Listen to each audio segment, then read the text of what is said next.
Assalamualaikum warahmatullahi wabarakatuh. Al-Quran merupakan kitab suci umat Islam yang terdiri dari 114 surat yang terbagi dalam 30 juz. Di antara juz yang paling terkenal di masyarakat Indonesia maupun umat Islam pada umumnya adalah juz terakhir yang sering dinamakan juz amma. Sebelum kita lanjut, jangan lupa untuk klik tombol subscribe dan nyalakan lonceng notifikasinya ya. Populernya juz amma ini selain karena memang surat-surat di dalamnya sering dibaca oleh imam dan dihafalkan semenjak dini, surat-surat tersebut juga relatif singkat dengan pengucapannya yang mudah dan indah. Jika hendak bertanya lebih dalam lagi, mana surat-surat yang paling banyak diketahui oleh masyarakat di dalam juz amma tersebut, maka kita temukan 3 surat, di antaranya surat Al-Falaq. Surat Al-Falaq merupakan salah satu surat yang biasa dilantunkan dalam juz 30. Surat Al-Falaq diturunkan di kota Mekah, sehingga tergolong dalam surat Makkiyah. Surat yang terdiri dari 5 ayat ini memiliki makna waktu subuh dari nama surat Al-Falaq. Dari segi kandungan makna, surat Al-Falaq terdiri dari 5 ayat yang berisi secara umum tentang meminta perlindungan kepada Allah. Dalam bahasa Arab, Al-Falaq berarti sesuatu yang terbelah atau terpisah. Yang dimaksud dengan Al-Falaq dalam ayat ini adalah waktu subuh, karena makna inilah yang pertama kali terdetik dalam benak orang saat mendengar kata Al-Falaq. Ia disebut demikian karena seolah terbelah dari waktu malam. Setiap surat dalam Al-Quran pasti memiliki manfaat yang luar biasa, termasuk surat Al-Falaq. Keutamaan surat Al-Falaq yang pertama, dapat menjaga seseorang dari bahaya saat tidur. Diriwayatkan dari Aisyah radhiyallahu anhu bahwasannya Nabi Muhammad SAW jika hendak menuju tempat tidurnya setiap malam, maka beliau mengumpulkan kedua telapak tangannya lalu meniup keduanya sambil membaca Qul huwallahu ahad, Qul a'udzu birabbil falaq, dan Qul a'udzu birabbin nas. Lalu beliau mengusapkan kedua tangannya kepada tubuhnya yang dapat beliau jangkau, yakni dimulai dari atas kepala dan wajahnya, dan bagian depan tubuhnya. Beliau melakukannya sebanyak 3 kali. Hadis riwayat Al-Bukhari. Kedua, surat agung yang diturunkan di malam hari dan tidak ada yang menyerupainya.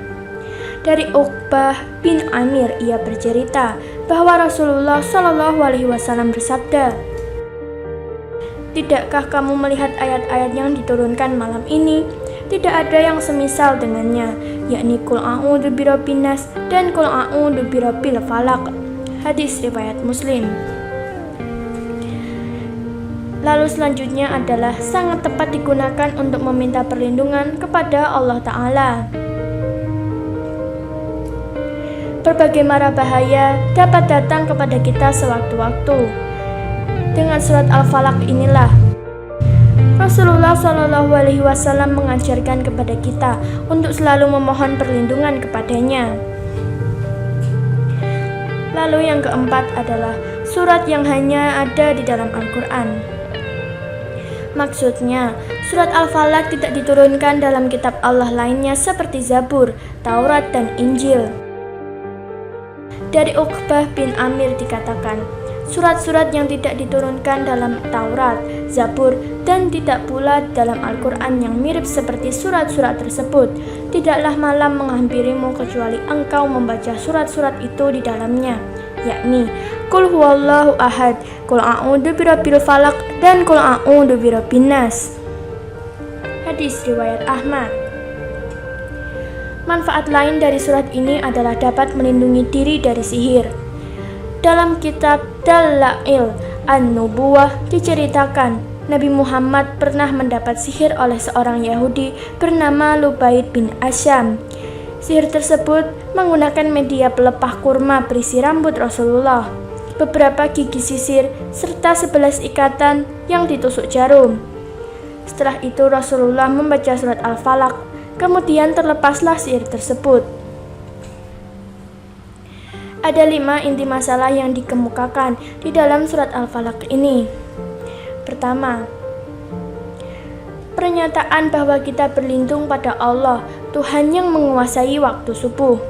2. Dari berbagai kejahatan yang datang di malam hari yang gelap gulita, seperti perampokan, pembunuhan, pencurian, kejahatan sihir, dan lain sebagainya. 3. Dari kejahatan para tukang sihir dan tenung yang melancarkan sihirnya seperti guna-guna, santet, pelet, berbagai penyakit non-medis, dan lain sebagainya. Lalu yang keempat adalah dari kejahatan orang yang dengki dan hasud yang melancarkan berbagai fitnah dan mengancam keselamatan diri kita. Lalu yang terakhir, yang kelima adalah dari kejahatan sekalian makhluk ciptaannya yang ada di langit dan bumi, yang terlihat maupun tidak terlihat, yang kita ketahui maupun tidak kita ketahui. Allah memerintahkan kita untuk banyak membaca surat ini agar terpelihara dari berbagai kejahatan yang mungkin mendatangi kita secara tidak terduga. Kita banyak mendengar kisah orang yang tiba-tiba mengalami gangguan penyakit ganas yang sulit disembuhkan seperti tumor otak, kanker yang menyerang organ vital pada tubuh. Ada orang yang terkena sihir dan gangguan makhluk halus sehingga menderita sakit berkepanjangan yang tidak bisa dideteksi dan disembuhkan secara medis. Ada orang yang diterkam binatang buas, mengalami perampokan dan pembunuhan sadis. Insya Allah dengan rajin membaca dan mentadaburi surat Al-Falaq ini, kita bisa terpelihara dari semua itu. Untuk melindungi diri dari semua kejahatan, kita harus menggantungkan hati kita dan berlindung hanya kepada Allah yang Maha Kuasa dan membiasakan diri membaca zikir yang telah dicontohkan oleh Nabi SAW. Hal ini adalah salah satu wujud kesempurnaan agama Islam. Kejahatan begitu banyak pada zaman kita ini, sementara banyak umat Islam yang tidak tahu bagaimana cara melindungi diri darinya. Adapun yang sudah tahu banyak yang lalai, dan yang membacanya banyak yang tidak menghayati. Semua ini adalah bentuk kekurangan dalam beragama. Andai umat Islam memahami, mengamalkan, dan menghayati sunnah ini, niscaya mereka terselamatkan dari berbagai kejahatan. Wassalamualaikum warahmatullahi wabarakatuh.